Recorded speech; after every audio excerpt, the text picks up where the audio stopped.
So far this year, the horror genre has been hitting on all cylinders, giving us films like Sinners 28 years later and Bring Her Back. But now Zach Cregger is back with his newest movie Weapons, which just might be the best horror movie of the year.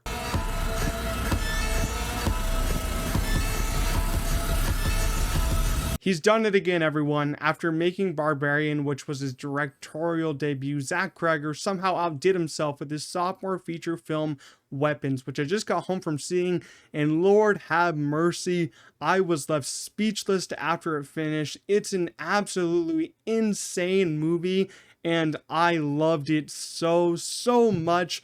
The horror genre is just thriving so much this year. I swear I have so many favorites this year that are just horror movies. And if this was me from 10 years ago, I wouldn't have watched this movie, but I'm so glad I saw this. I cannot wait to go see it again because just like Barbarian, it's a movie that should be witnessed in theaters. And I will say, this movie made me extremely excited for what Zach Cregger is going to be doing with Resident Evil because that's going to be his next movie. He is just at the top of his game and he's only 2 movies in. And if you didn't know, Jordan Peele wanted this script so bad. He wanted to buy this script, but he did not end up buying it. That's how good this script was. Like, he fired, I think, his manager over not getting the script. It's an insane story that came out. Go look up that story. It's awesome. I mean, everyone was, frothing at the mouth for this script. And now after seeing the movie, I understand why. It's so freaking good. I will say this is probably the first movie in a long time that I went into mostly blind. And I say mostly blind because I basically only watched the 2 main trailers for this movie. When I go see movies, since I do reviews and all that, I like to watch, basically all the TV spots, most of the clips. I watch all the interviews on the Tonight Show. But with this movie, from the first trailer, I was like, I really don't want to know too much about this movie. I want to go in kind of blind. So I watched the first trailer, then the second trailer came out and I was like, should I watch this? I couldn't help myself because I knew I'd probably see it in theaters. So I watched the first 2 trailers and thank God that second trailer really doesn't give too much away. And after seeing the movie, I think it's a great idea for you all mostly to do the same thing. Watch the 2 main trailers. Don't watch any of the clips. I think there's only 2 clips that have been released, but one of them I think has a little bit of spoilers in it. If you watch the clips, I think it's fine. There's still some stuff that is, very secretive about the movie, but this was just a great experience to, go into a movie not knowing too much, because with Fantastic Four, Superman, I think I just saw way too much in the marketing, and those were pretty short movies. I think this movie is almost longer than Superman, and I think it's longer than Fantastic Four. It really has a lot in it, a lot to really digest, and it's just such a great experience. And don't get spoiled for this movie. There's so many great sequences in this that I was so happy I got to see in the theaters for the first time. So just go in mostly blind. If you've seen the first 2 trailers, that's all you need to see. After that, just go watch this movie. When some of the first reviews came out for this movie, I looked at them just a little bit. I kind of skimmed them. I didn't really read into any of the details, but I saw something that caught my eye. Someone said Weapons is basically like Magnolia, but horror. And I just watched Magnolia for the first time last month. It's, of course, from Paul Thomas Anderson. It's a masterpiece in my eyes. And I was like, how can it be like Magnolia? I just don't understand that. And without getting into anything, I gotta say that is kind of on point. It really is like Magnolia. I'm not gonna say how. If you've seen Magnolia, you can kind of understand, what Magnolia does with its story, how it tells its story. That's all I'm truly gonna say. But as someone who really loved Magnolia, I was getting a kick out of how Zach Cregger was telling this story. I mean, he's such a fascinating director. I don't know what he did before making horror movies, but he must have did some interesting stuff like short films and all that. He is really good at world building and story building. Just with Barbarian, he does the same thing with this movie. He starts it very slow with introducing you to all these characters and kind of the main story, what's going on. The horror kind of takes a back seat for those first 30 minutes, just getting you kind of adjusted to this world, which I really enjoy. Barbarian was the same way. He introduced Bill Skarsgård in the movie, and you were like, oh, is he the bad guy? But no, we were just chilling with him for the first 30 minutes. And with this movie, you kind of chill with Julia Garner, Josh Brolin. Not a lot's going on, but then you kind of get to that second act and it starts to ramp up. It starts to ramp up even more and more and more. Then you get to that third act and it just goes to to an insane finale that you will not be guessing.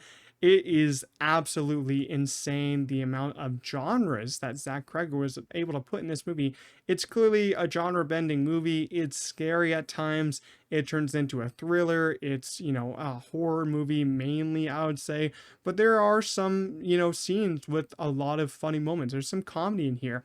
I'd say that's kind of like with every horror movie, there's some comedy in there because you don't want your horror movie to be, scare after scare after scare. But this one has some really funny moments. I mean, there's one sequence where I was laughing a lot. And it might be, one of my favorite movie sequences of the year.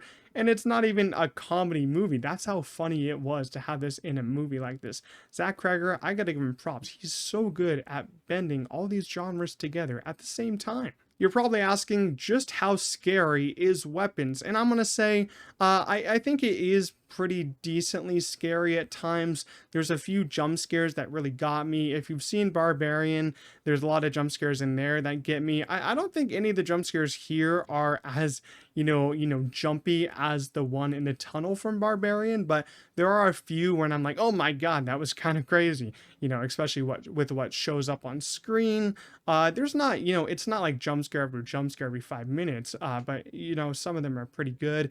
There is some gore in the movie, so if you're not really if you don't do well with gore, maybe stick away, maybe wait for digital, but I wouldn't say it's like a lot of gore. It's not like the amount of gore in a movie like Together or The Substance.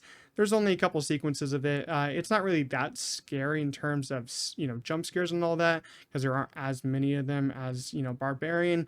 But I think it's just, the surroundings of the movie and what's happening inside the movie, kids going missing. That's what kind of makes it scary, the world building and story building that Zach Cregger does. So scary, I'd say it's maybe a 7 out of 10 on the scare level. A small standout to me was the cinematography and score, because just as I said before, just putting you into this world, making you kind of terrified of what you're looking at times. The camera movement was so well done. The score, it's, pretty quiet at times. When it ramps up, it really ramps up, creeps under your skin. Also, there's some great sound design in here. I really loved that a lot. For the cast, we of course had Julia Garner and Josh Brolin playing the main characters of this movie. And if you didn't know, those roles were supposed to go to Elizabeth Olsen and Pedro Pascal, but they ended up being busy. And I gotta say, thank God for that, because I couldn't envision those two in these roles. Julia Garner, perfect. Josh Brolin, even more perfect. I mean, they were so good in their sequences. Without getting into anything, they were just amazing. Benedict Wong has some standout scenes. Austin Abrams, who is kind of unrecognizable in this movie. He plays kind of a drug addict, homeless person. He's really good in this movie. He is awesome. You see Austin Abrams showing up from movie to movie, and he's pretty great. Alden Ehrenreich, I always thought he was an underrated actor from the Solo movie. He's doing an amazing job here. He's like a police officer in this movie, and if you remember in Magnolia, there's a police officer there, and he's kind of pulling off the same role there. So yeah, a really great cast here, and there's also some other people in the cast that I do not want to give away. So just those main, 4 or 5 are awesome. For the pacing, it's about 2 hours and 8 minutes, and I gotta say, this is pretty perfect pacing, but I could have taken, another 30 minutes of this story just because of how it's told. I think it's told in a perfect way, just like Barbarian. I wish Barbarian was longer. That was a really short movie. It was a really fast-paced movie. This one is not as fast-paced. As I said, it starts pretty slow, then it ramps up into crazy, really fast-paced finale, so it kind of, ramps up just a little bit to end really quickly.